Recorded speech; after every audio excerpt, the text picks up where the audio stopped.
another guest from the Hexagon team. Name is reality capture guy. They knows him like this. Hello, Paul. Hello, nice to meet you. Welcome again. Hello. Nice to having you. So, as a refresher for our audiences, would you please explain what does it mean, autonomy for reality capture? Absolutely. So it's all about basically creating a system where we try and remove the human aspect of the survey. So we're trying to create systems leveraging machine learning, artificial intelligence, and sensors and software that allow us to become autonomous in the way that we collect our data. That doesn't mean that the surveyors aren't involved, because there's obviously planning, there's obviously post-processing, but what it does mean in certain situations, you don't necessarily want to involve the human for whatever reason. Certainly, if you're surveying with the BLK to fly, for example, you send it up into the air, you're doing roof inspections, building surveys. It's something you wouldn't traditionally do with unless you're using a laser scanner, but this gives you different vantage points. And with the apps, with the ecosystem of apps that we've got, it means that you can basically plan your path, send the device off, it collects the data automatically, and it leverages, all of these devices leverage a technology called Grand SLAM, which is a combination of LiDAR SLAM, inertial measurement units, and also visual SLAM, to allow you to very, very accurately map the space, not just the 3D point cloud, but the color information, the photography as well. And then we post-process that through our pipelines, and obviously deliver a result, whether that's a point cloud, a mesh, various deliverables on the back end.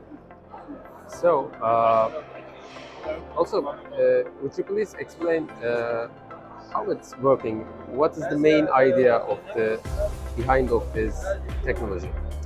The main idea behind the autonomy is obviously to try and make things safer, be more versatile in what we're able to survey, and primarily, obviously, all about safety. It's about safety, it's about security, it's about sustainability, doing things in an easier way.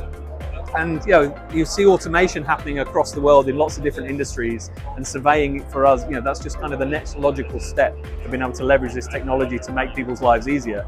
But obviously, with that comes processing much more data as well. So not only then are we,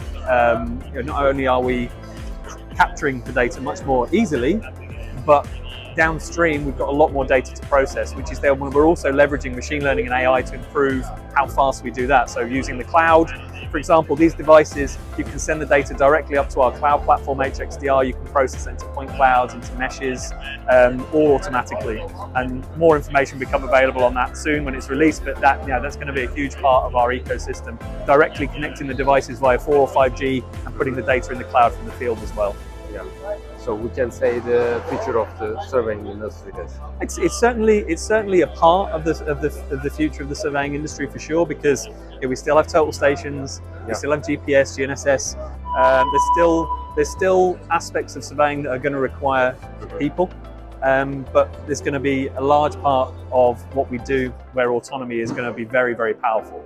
And I think there's obviously some hesitancy as people see like automation as maybe a bit of a threat, but actually what we're doing, the sensor becomes, effectively you're just creating the data, you're capturing the data. Yeah, the keyword is efficiency. Yeah. Okay, let's check the product also. Okay, so what we've got here, this is the BLK ARC, which stands for Autonomous Reality Capture, and it's mounted on the Boston Dynamics Spot. We've also got other integrations with Anybotics, Abyss, Toomey, Drone Deploy, various other companies. So what this allows you to do, this module on the front, if you look at the front of the BLK ARC, that allows you to capture the data around you, but it also actually helps with the navigation as well. So this is also using this Grand SLAM technology to allow you to map the space as you walk through it. So you can plan a path, or you can pre-record a path. The device will go off and collect that data, and as I said before, we're actually able to upload that, or download it and work with it locally, or we can upload it into the cloud and process it there as well, potentially. Okay. How the technology will help to improve our workflows?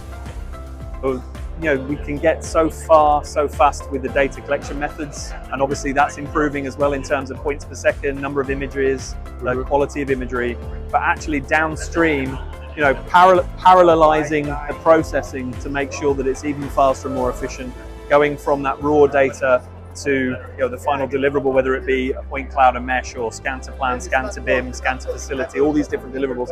That's where the efficiency gains are going to come, as we can improve that back end. And what we're seeing a lot of is people leveraging the power of the cloud to improve that processing. So I think a combination of the technology, that's the vision. It's the sensors, the software, the AI, all working together to improve the general field to finish workflow. Thank you again. Thank you very much for having us. Thank you. Thank you.